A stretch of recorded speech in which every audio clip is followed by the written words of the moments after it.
بسم الله الرحمن الرحيم، والصلاة والسلام على أشرف المرسلين سيدنا محمد.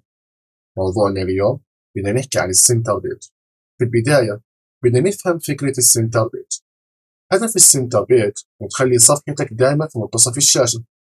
طيب جميل، أول إشي لازم نعرف قديش هتكون عرض المتصفح. مثلا في حالتنا هو 1200 بكسل، وهي القيمة مش ثابتة، يعني بتتغير من شاشة لشاشة. وبدي أخلي الصفحة اللي أنا بنيتها، أنا هحط لك إياها باللون الأزرق عشان تفهم الفكرة. بدي أخليها 800 بكسل كويدث. معناته إذا نقصنا 800 بكسل من 1200 بكسل راح يظل 400 بكسل. عشان أخلي الصفحة تيجي في المنتصف فلازم أعطي الليفت والرايت 200 بكسل، صح؟ 200 بكسل من اليسار و200 بكسل من اليمين. ساعتها راح تيجي الصف المنتصف. لكن متأكد هسه هتفكر فيها بشكل منطقي، هتحكي لي مش راح تزبط، لأنه إحنا في عندنا شاشات مختلفة، مقاسات الشاشات مختلفة. طيب شو الحل؟ الحل جدا بسيط. إني أنا هون شو بحكي له؟ مارجن ليفت أوتو، وعلى اليمين مارجن رايت أوتو. الأوتو شو بتعمل؟ هي لحالها بتحسب المساحة المتبقية، مثلا 400 بكسل، صح؟ وشافت الليفت أوتو والرايت أوتو بتقسمهم بالتساوي. يعني ما في داعي نكتب إحنا أرقام ثابتة، بس بحكي أوتو أوتو من اليسار ومن اليمين. تعالوا نطبقها مع بعض عشان نفهم الفكرة 100%.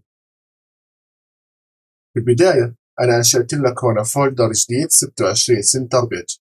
في الإندكس أنا هون متذكر الفورم تعلمناه في HTML هو نفسه، مسحته وضفته هون. أنا هسه عندي المين هي ماسكة الصفحة كلها. والله كيف؟ يعني كل المحتوى داخل المين. طيب ممتاز. راح أروح هسه على الستايل، خليني أكتب أنا هون مين وهي كلمة براكت. في خطأ دائما بتوقعوا فيه، وهو بعمل أنا دوت. هذا خطأ قاتل، لأنه المين مش كلاس، مش راح يشتغل معك. تمام؟ طيب ممتاز.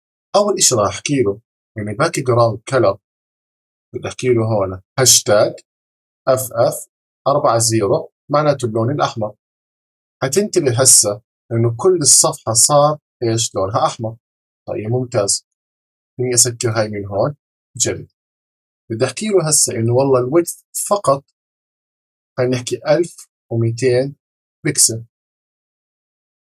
وكمان شو بدي أسوي؟ بدي أكبر لك الصفحة عشان تشوفها بشكل أحسن. أيوة هيك أفضل. هي 1200 بكسل. الهدف هسه إنه أخلي هاي المساحة اللي حجزتها 1200 بكسل في المنتصف. تذكرت شو حكيت لك في البداية؟ إنه المقاسات مختلفة من شاشة لشاشة. طيب ممتاز. بدي أكتب أنا هون مارجن ليفت، بدي أحكي له أوتو. بعدين مارجن رايت، بدي أحكي له أوتو.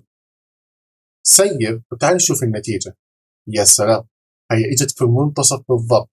المساحة راح تكون هون هي نفس المساحة راح تكون هون. أتمنى تكون فكرة السنتر بيج صارت واضحة وسهلة.